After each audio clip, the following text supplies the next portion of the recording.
Howdy folks and welcome. It is the May 26th edition of the midweek Obliteration on Patreon. I am the Creepy Kentuckian. I'm the Captain. J-Real. Ooh, it's a three-way dance, baby. For the TV title.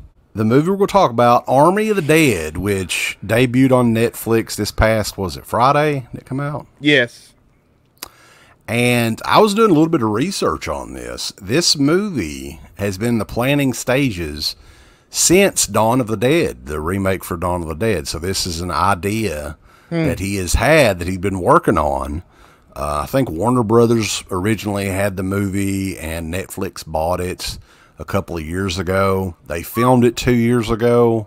Wow. Dave Bautista is the lead. And just quickly to give you an idea of the plot, because I mean, on paper, this movie actually sounds like it would be really, really great. Okay, it's not the most original movie. It takes a lot from other zombie movies and just other movies in general.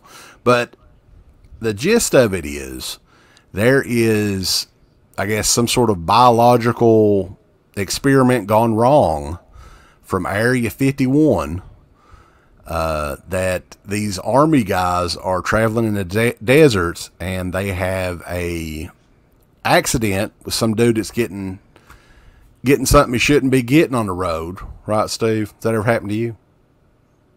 Dana doesn't want to do that, so. So she's right here too. Yeah, I mean, that much like Return of the Living Dead or something like that, the tank is busted, and that lets the zombies or the undead or whatever the hell you want to call them, the acrobatic dead, that's what we could call them. Well, he's the alpha.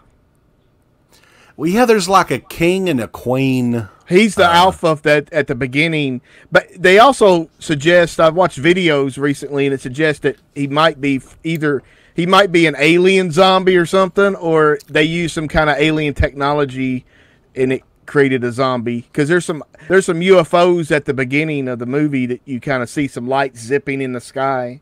It's kind of weird that I didn't see those. So at that point, it's kind of like almost a montage with the opening credits, which is really cool. It's set in Las Vegas. So it's basically showing all this chaos that's going on, the undead. It's classic zombie rules, really. I mean, their only weakness is the brain. You got to take the brain out. But they're fast. You know, they do backflips and Huracanranas and, Canadian destroyers and stuff like that these zombies do. They're Cirque du Soleil undead, Steve. Yeah. Okay. Well, they probably were Cirque du Soleil when they were alive. In Vegas. Probably. Yeah, they're fast. They're in shape, so they don't get rigor mortis. There's the other level of zombies too. There's the Romero sort of shambling, dumb zombies, along with the smart ones, the one that actually have a leader, and the other zombies that follow the leader, and they'll take victims into their fold and bite them and turn them into a zombie to kind of build their army, so to speak. But they have other zombies too, the shambling sort of dumb zombies also. So they kind of wall off Vegas and just kind of leave it there. But there's like people in camps outside of Vegas. Why the hell are these civilian people hanging around in the middle of the desert? I don't get it. Maybe that's had some sort of severe effect on the economy of Las Vegas, right? Everybody that's working in Las Vegas, making all that money in casinos and shit. Yeah, but why hang around when you ain't gonna make no money? Why don't you just get out of there? These are the survivors. Maybe they lost all of their money or something, Steve. There's like the government can bust their asses out. Deacon Batista's daughter's working in one of them homeless shelters that are helping these poor people.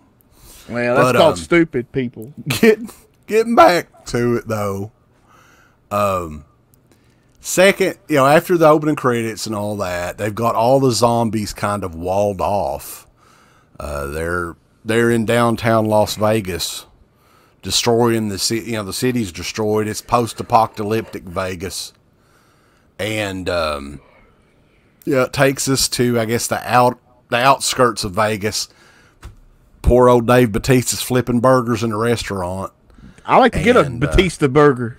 They're talking about on the news. They're getting ready to nuke the city. The president's called a nuclear bomb to go off in 48 hours or whatever the deal is. I don't know. Well, did you notice? I'm sorry to interrupt you, but did you notice all the televisions were old-fashioned televisions? They didn't have any modern televisions in the movie. They were all the old box televisions, the old-fashioned ones. Right. The zombies evidently took all the modern televisions too. They destroyed all the LCD TVs. We want them old school, the glass ones that weigh about 75 pounds. Yeah. And the burger flipping joint, where Dave's kind of flipping, making double cheeseburgers and shit for these poor people in the outskirts of Vegas. He gets a visit from one of the casino owners. It's from here you kind of see where the movie's going to go. He's like, it's almost like the Expendables kind of or something, Steve. That's what this movie could have been. But the rest of, we'll get into it. He's got $200 million in in one of his casinos in Vegas. Okay. So they're getting ready to nuke the city here in 48 hours. Mm-hmm. And he wants Big Dave, to put together a crew of people to go in the catacombs of Vegas. And, this is a booby-trapped vault that this is in.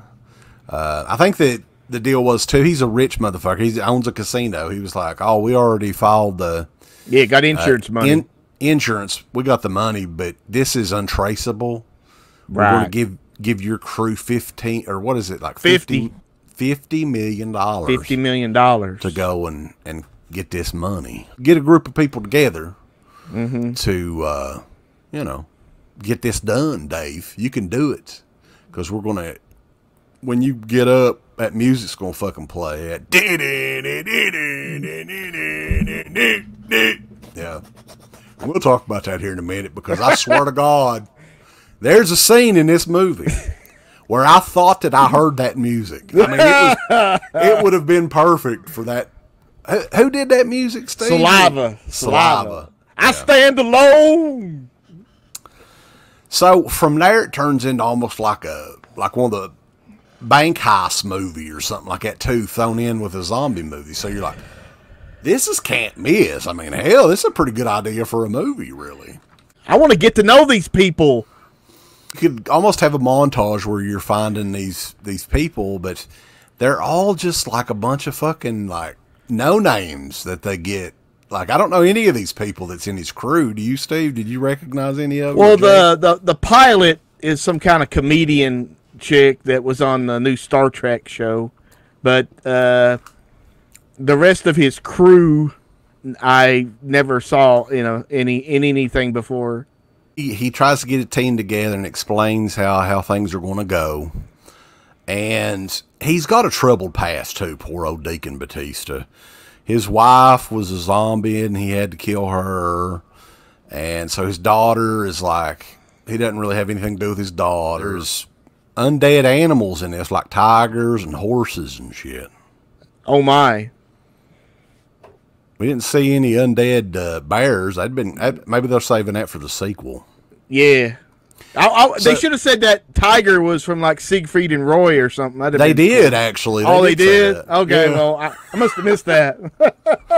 So the zombie tiger, they were really proud of that. I thought that looked like a fucking PlayStation game or something. No, I think it looked better, but you could tell it didn't have any weight to it. Or at least I don't know, when he's throwing that guy around near the end, it kind of seemed pretty good. But we've been seeing so much of it. So. A special thank you goes out to our supporters on Patreon. The Patreon website has a complete archive of the Dead Pit radio shows starting way back in 2005, in addition to all of the midweek shows archived, commentaries, all that good stuff. If you're interested, and we appreciate all the support, go to www.patreon.com/Into the Dead Pit. Tiers start as low as $1 per month.